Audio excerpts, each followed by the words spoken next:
Hello, என் பேர் Sumana and நீங்கள் கேட்டுக்கொண்டு இருப்பது citizen consumer and civic action குரூப்போடைய பாட்காஸ்ட் ஸ்டூடியோ சிஏஜி. இங்கே நம்ம பல விஷயங்கள் பற்றி பேசுவோம். நுகர்வோர் பாதுகாப்பு, சுற்றுச்சூழல் பாதுகாப்பு, நகர்ப்புற பிரச்சனைகள், இது மாதிரி பல விஷயங்கள் பற்றி டிஸ்கஸ் பண்ணுவோம். இந்த எல்லாமே உங்களுக்கு டாபிக்ஸ் ஆஃப் இன்ட்ரெஸ்டாக இருக்கும்னு நம்புகிறோம்.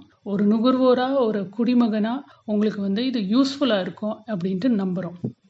இப்போ இன்னைக்கு பேச போகிறது பிளாஸ்டிக்ஸ் பற்றி. இப்போ ஒரு பிளாஸ்டிக் இல்லாத உலகம் நினச்சி பாருங்க. அது இமேஜின் பண்ணுறதே ரொம்ப கஷ்டமாக இருக்குது. ஏன்னா பிளாஸ்டிக் சுற்றி பார்த்தா எல்லா விதத்துலேயும் நம்ம லைஃப்பில் ஒரு ஆஸ்பெக்டில் பிளாஸ்டிக் இருக்குது. போன வருஷம் ஜஸ்ட் சும்மா ஒரு எவ்வளோ பிளாஸ்டிக் நம்ம தூக்கி போடுறோம் அப்படின்ட்டு ஒரு சின்ன எக்ஸசைஸ் பண்ணேன். ஒரு வாரத்துக்கு வீட்டில் இருந்த பிளாஸ்டிக் குப்பையெல்லாம் சேர்த்து கவுண்ட் பண்ணேன், எவ்வளோ தூக்கி போடுறோம் ஒரு வாரத்தில் அப்படின்ட்டு. ஸோ அது ஒரு 40-50 பீஸ் வந்தது ஒரு வாரத்தில். ஸோ நினச்சி பாருங்கள், ஒரு மாதத்தில், ஒரு வருஷத்தில் ஒரு குடும்பம் எவ்வளோ தூக்கி போடுறோம். அப்போது நம்ம நாட்டு பூரா எவ்வளோ பேர் இருக்கோம், எவ்வளோ தூக்கி போடுறோன்னு நினச்சி பாருங்கள். பிளாஸ்டிக் ஒரு பேண்டமிக். அண்ட் இந்த பிளாஸ்டிக் எல்லாமே நம்ம மண்ணுலேயும், நம்ம ஏரிகள்லையும், ஆறுகள்லையும் போய் நம்ம குடிக்கிற தண்ணியை பொல்யூட் பண்ணி, நம்ம நிலத்தை பொல்யூட் பண்ணி, அதில் தான் நம்ம சாப்பாடு உருவாக்கி அந்த கிராப்ஸ் எல்லாம் க்ரோ பண்ணி அந்த ஃபுட்டு தான் நம்ம சாப்பிட்றோம். அண்ட் இப்போ போன வருஷம் ஒரு ஆராய்ச்சியில் சென்னையில் ஆராய்ச்சி பண்ணி கண்டுபிடிச்சாங்க தட் நம்ம சுவாசிக்கிற காற்றுலையும் சின்ன சின்ன கண்ணுக்கு தெரியாத அளவில் பிளாஸ்டிக் இருக்குது, மைக்ரோ பிளாஸ்டிக் அப்படிங்கிறாங்க. ஸோ நினச்சி பாருங்கள், நிஜமாகவே பிளாஸ்டிக்ஸ் இங்கே பார்த்தாலும் இருக்குது. ஸோ இது பற்றி இன்னும் கொஞ்சம் புரியறதுக்கு, இது ஏன் ஒரு இவ்வளோ பெரிய பிரச்சனை அண்ட் இது என்ன பண்ண முடியும் அப்படின்ட்டு கேட்குறதுக்கு நாங்கள் தர்மேஷ் ஷா பேசினோம். அவர் ஒரு என்வாயன்மெண்டல் பாலிசி அனலிஸ்ட், பல வருஷமாக பிளாஸ்டிக் ரிலேட்டடாக ஆராய்ச்சி பண்ணிட்டு இருக்காரு. Way ahead. I mean, now we're having it's a bigger crisis because it's everywhere. But I think even if you read literature from, a decade back, people had already started seeing problems with plastics in the environment. It's just that we could not hit the brakes back then, and we still haven't. And now it's become an exponential problem. It's basically an explosion of plastics. This will persist because I think there is a direct link between plastics and our petrochemical expansion. And given the figures and given the market research that's out there right now, the petrochemical sector is set for a upward growth. They're planning to triple their capacity over the next decade. So clearly,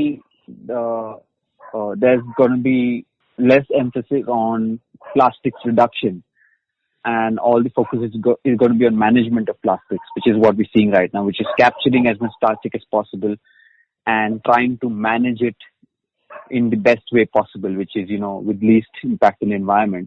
But we've seen that so far it's not worked. It's just too much of it. இப்போ நான் இந்த plastic பற்றி என்ன தான் பண்ணின்னு இருக்கோம், நம்ம இந்தியாவில் எதானோ பண்ணுறோமா, தமிழ்நாட்டில் என்ன பண்ணின்னு இருக்கோம் அப்படின்னு பார்த்தா, ஒரு 2019 தமிழ்நாட்டில் ஒரு தடவை யூஸ் பண்ணி தூக்கி போடுற பிளாஸ்டிக்கை தடை செய்யப்பட்டுள்ளது. ஸோ ஜனவரி 1 2019 இந்த ஐட்டம்கள் எல்லாம் தடை செய்யப்பட்டுள்ளது. அது தயாரிக்கிறதோ இல்லை யூஸ் பண்ணுறதோ ரெண்டுமே தடை செய்யப்பட்டுள்ளது. ஸோ இந்த கவர்மெண்ட்டோட நோட்டிஃபிகேஷனில் உதாரணத்துக்கு ஒரு பல ஐட்டம்கள் லிஸ்ட் பண்ணியிருக்காங்க. பிளாஸ்டிக் பிளேட்டு, பிளாஸ்டிக் கப்பு, அது மாதிரி பல ஐட்டம்கள் எல்லாமே தடை செய்ய உள்ளது அப்படின்ட்டு போட்டிருக்காங்க. இந்த டீட்டெயில்ஸ் 6 மாதத்துக்கு முன்னாடியே சொல்லிட்டாங்க. ஸோ 6 மாதம் டைம் இருக்குது, எல்லோரும் ரெடி ஆகிடுங்க, ப்ரிப்பேர் ஆகிடுங்க, இந்த பிளாஸ்டிக் பை, பிளாஸ்டிக் பிளேட்லாம் பேன் அப்படின்ட்டு சொல்லியிருந்தாங்க. ஸோ இந்த தடை வரத்துக்கு ஒரு 2 மாதம் முன்னாடியும் ஒரு 2-3 மாதத்துக்கு அப்புறமும் சிஏஜி ஒரு ஆராய்ச்சி பண்ணிட்டு சென்னையில் எவ்வளோ இந்த பிளாஸ்டிக் யூஸ் இருக்குது, எவ்வளோ ப்ராப்ளமாக இருக்குது, கடையில் போனால் என்னெல்லாம் பிளாஸ்டிக் கிடைக்கிறது அப்படின்ட்டு பார்த்தாங்க. இது பற்றி ஒன்றும் விவரங்கள் சொல்கிறதுக்கு நம்மளோட இருக்கார் வம்சி சங்கர் கபிலவாய், சிஏஜியில் senior researcher. We looked at retail and wholesale categories for the vegetables, fruits and flower shops as well as restaurants, and found that the impact of the ban was marginal. Single-use plastics were abundant before and after the ban came into force. There was, however, an increased demand for the alternatives such as banana leaf plates and biodegradable cutlery. But the producers of this could not meet the demand. This really highlights the need for better planning. Dharmesh ஷாட்டையும் கேட்டோம், இந்த pan பற்றி அவர் என்ன நினைக்கிறாரு, இது நடைமுறை செய்யப்பட்டுள்ளதா, எப்படி இருக்கு அப்படின்ட்டு கேட்டோம். Unpopular, we just ban it. But we've seen with bans historically, especially with plastics and many other issues, actually, many other substances, enforcement mechanisms, especially in countries like India or, just the Asian subcontinent, the South Asian subcontinent, the enforcement mechanisms are very poor. And in that context, bans don't make any sense because you have no way of enforcing your bans. And we've seen that in cities across the country. We have, a dozen bans right now across the country. This is paper tigers. We don't have any way of finding out what the impact is because production continues. There's no enforcement mechanism. Your enforcement bodies, which are your state pollution control boards, the enforcement authorities, they're understaffed, they're underfunded. So there's no serious mechanism in place to enforce a ban. Having said that, I think this whole ambiguity around single use and use and so, it's also done on purpose, so you can always, because it's very hard to right now for authorities to even imagine, given the power the industry, the plastic industry, the petrochemical industry wields on the governments, it's very hard for them to just go for a complete ban. They'll always leave these loopholes. And we've seen that, with the COVID pandemic, a lot of the things that were banned have come back. And there's always a necessity that is, that trumps, COVID of course was a special situation. Also public behavior. There's a lot of education that goes into environmental matters, especially imparting the right kind of knowledge when it comes to environment and conservation. On that front as well, it's been very poor. I think we've, even in terms of public participation and public engagement, the efforts have been very, very poor. So combination of that, and then you see, just a simple fact about waste management. We have the waste management rules in the country passed in 2016. They clearly say that you have to segregate your waste. Crores of rupees have been spent on public education, segregation into 2 bins, 3 bins. Because city governments have spent so much money on PR and, to enforce these, 2 bin systems. But what happens is when people see that once they've done their bit of separating plastics and food waste from the non-food waste, the wet and dry, when they see that everything has been mixed right in front of them, you're sending a very bad message. And which I've seen across the country, many places where they've supposedly, started segregation systems. You don't have infrastructure or discipline up the stream. As a result, people lose interest. People lose their interest to engage with the system. And we have a complete disaster then. So அப்புறம் 2020 தமிழ்நாடு அரசாங்கம் இன்னும் பல ஐட்டம்கள் அந்த தடை செய்யப்பட்டுள்ள லிஸ்ட்டில் add பண்ணியிருந்தாங்க. என்ன ஆட் பண்ணாங்கன்னு பார்த்தீங்கன்னா, மெயினாக இந்த ஏற்கனவே பேக் பண்ணி சீல் பண்ணி வரும் ஐட்டம்கள். ஸோ நம்ம வீட்டில் வாங்கும் மளிகை சாமான்லாம் பிளாஸ்டிக்கில் வருது, அது ஏற்கனவே சீல்டு அண்ட் பேக்டாக வருது. அது ஒரு தடவை யூஸ் பண்ணி நம்ம தூக்கி போட்டுக்கணும். ஸோ அதையும் பேன் பண்ணாங்க. அண்ட் இது ஒரு நல்ல மூவ். ஏன்னா பார்த்தீங்கன்னா, இதுவும் ஒரு தடவை யூஸ் பண்ணி தூக்கி போடுற டைப் சிங்கிள் யூஸ் அப்படின்ட்டு. அண்ட் இது எல்லாமே இந்த சிங்கிள் யூஸ் பிளாஸ்டிக் நம்ம டோட்டலாக எவ்வளோ வேஸ்ட்டை நம்ம இந்தியாவில் ஜென்ரேட் பண்ணுறோன்னு பார்த்தீங்கன்னா, சிங்கிள் யூஸ் பிளாஸ்டிக் அதோட பங்கு 43%.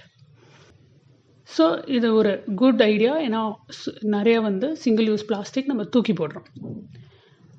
ஸோ இது வந்த பிறகு சிஏஜி திருப்பி அவங்க ஆராய்ச்சி இன்னும் ஒரு தடவை பண்ணாங்க. 2 வருஷம் ஆயிடுச்சு பேன் பண்ணி, பல விஷயங்கள் பேன் பண்ணி. அப்போ 2 வருஷத்தில் ஏதானும் மாற்றுதல் வந்திருக்கா அப்படின்ட்டு பார்த்தாங்க.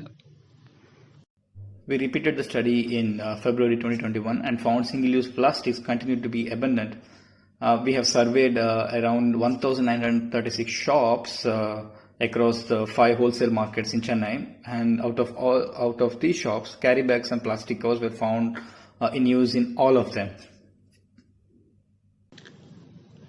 ஸோ இதுலேருந்து தெரியறது தட் சும்மா ஒரு தடை போட்டதில் ஒரு பிரயோஜனமும் இல்லை. இதுக்கு மேலே வேறு ஆக்சுவலாக என்ன பண்ணணும், இப்போது நம்ம பிளாஸ்டிக் பிரச்சனையிலேருந்து இதுக்கு ஒரு முடிவு வேணும்னா நம்ம என்ன பண்ணணும் அப்படின்ட்டு தர்மேஷை கேட்டோம். Give this example every time we talk to people who ask about solutions to plastic problem. We have an overflowing tub, and the first action you're supposed to put in place is to turn off the tap. Right now our tap is on, and we are flooding the market and the environment with plastics. We continue to see as I mentioned earlier, the petrochem industry is seeing an upward growth over the next decade. So that is directly linked to plastic production, because plastics also are seeing an upward growth over the next decade. So we cannot disconnect these two. So if we have to address this issue of plastics in the environment, we have to look at production. We have to look at the way we consume plastics. So the hard question and the fact of the matter is that the economics of plastics has to be questioned. Right now it's cheap because petrochem industry is also the most subsidized. The oil and gas industry is the most subsidized on the planet, and it's parallel. It's the same thing with coal. Now coal is on its way out. Of course, we see a lot of. There was we are serious about it. If you're serious about our future on the planet, because plastics are everywhere, as I mentioned earlier. It's in the ocean, it's in the air. Microplastics have been linked to, microplastic pollution in the air has been linked to, multiple health problems, including most recently there was a paper that linked microplastic pollution in the air to COVID spread. And so it's there. It's a prevalent issue. It's as important as air pollution. It's as important as climate change, and these are all linked. So, seriously speaking, we need to question our consumption. We need to question our economic theory of growth, and then we can look at. Right now, we're stuck in the management, framework. What we're saying literally is that we continue to make as much plastic as we can. We will just manage it somehow, and so far we're failing because we're not managing. We're not doing a good job of managing either. Countries that have, we see.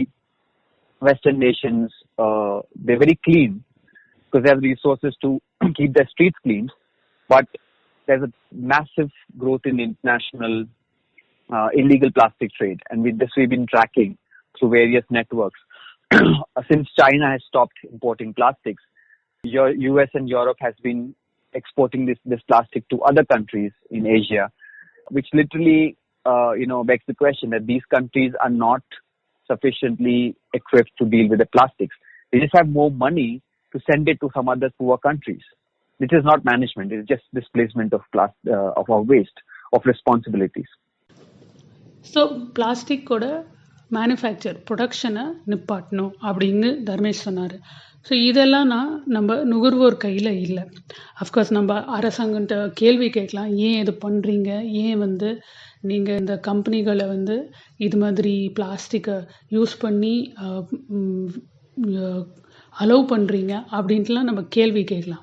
அந்த கம்பெனிகளும் கேள்வி கேட்கலாம், ஏன் ஒரு பெட்டராக உங்கள் packaging change பண்ணுறதில்ல, ஒரு better packaging ஐட்டமை உருவாக்குங்க அப்படின்ட்டு நம்ம டிமாண்ட் பண்ணலாம். அது தவிர நம்ம வாழ்க்கையில் ஒரு சில மாற்றங்கள் நம்மளே கொண்டு வரலாம். கொஞ்சம் பிளாஸ்டிக்கை குறைக்கலாம். எப்படின்னு பார்த்தீங்கன்னா, ஒரு சிம்பிளான ஒரு 4-5 ஐட்டம். ஒன்று, தினம் நம்ம எங்கேயாவது வெளியில் போகும்போது டெஃபினட்டாக ஃபோனோ வாலெட்டோ எடுத்துன்னு போகிறோம். அதோட கூட ஒரு துணிப்பை எடுத்துன்னு போனால் அப்போ அந்த கேரி பேக்கை அவாய்ட் பண்ணலாம். அதே மாதிரி உங்கள் ஏரியாவில் பார்த்தீங்கன்னா டெஃபினட்டாக ஒரு சில கடைகளில் லூஸில் பொருள்களை விற்பாங்க. ஸோ நீங்கள் டப்பா எடுத்துன்னு போனீங்கன்னா அவங்கள்ட்ட சொன்னீங்கன்னா டெஃபினட்டாக அவங்க டப்பாவில் ஃபில் பண்ணி கொடுப்பாங்க. ஸோ திருப்பி ஒரு பிளாஸ்டிக்கை அவாய்ட் பண்ணலாம். அதுக்கப்புறம் பார்த்திங்கன்னா பல ஐட்டம்க்கு, இப்போ பிளாஸ்டிக் ஐட்டம்க்கெலாம் ஆல்டர்னேட்டிவ் பெட்டர் ஆப்ஷன்ஸாக நிறையா வருது. இப்போ டூத் ப்ரஷ் பேம்பூவில் வருது, அப்புறம் கிளாத் மாஸ்க் வருது, அண்ட் லேடிஸ்க்கு வந்து இப்போ இந்த சானிட்ரி நாப்கின்ஸ் வந்து அதில் நிறைய பிளாஸ்டிக் இருக்குது. ஆனால் இப்போ மென்ஸ்ட்ரல் கப்புன்னு ஒன்று இருக்குது. ஒரு கப் வந்து 10 வருஷம் யூஸ் பண்ணலாம் அப்படிங்கிறாங்க. அண்ட் அதில் வந்து உங்களுக்கு காஸ்ட்டும் சீப்பர், ப்ளஸ் இந்த பிளாஸ்டிக் பிரச்சனையும் இருக்காது. ஸோ இது மாதிரி பல விஷயங்களில் நம்ம பார்த்து கொஞ்சம் பிளாஸ்டிக்கை குறைக்கணும் நம்ம யூஸில். இன்னொன்று வந்து ஓவராலாக வந்து இப்போ வந்து எல்லாமே நம்ம அந்த யூஸ் அண்ட் த்ரோ பழக்கத்தில் போயிட்டோம். ஒரு பொருளை வாங்குகிறோமா, ஒரு மாதம் யூஸ் பண்ணுறோமா, தூக்கி போடுறோமா, அது மாதிரி இருக்கும். ஸோ அது வந்து நம்ம கன்சியூமர் ஹேபிட்ஸை பார்த்துட்டு கொஞ்சம் எப்படி வந்து அனாவசியமாக பொருளை வாங்காமல் தூக்கி போடாமல் என்ன பண்ண முடியும் அப்படின்ட்டு நம்ம வேஸ்ட்டை ரெடியூஸ் பண்ணலாம். ஸோ இந்த வாரம் ஜூன் 5 வந்து வேர்ல்ட் என்வாயன்மெண்ட் டே கொண்டாடுறோம். அண்ட் 8 வந்து வேர்ல்ட் ஓஷன்ஸ் டே கொண்டாடுறோம்.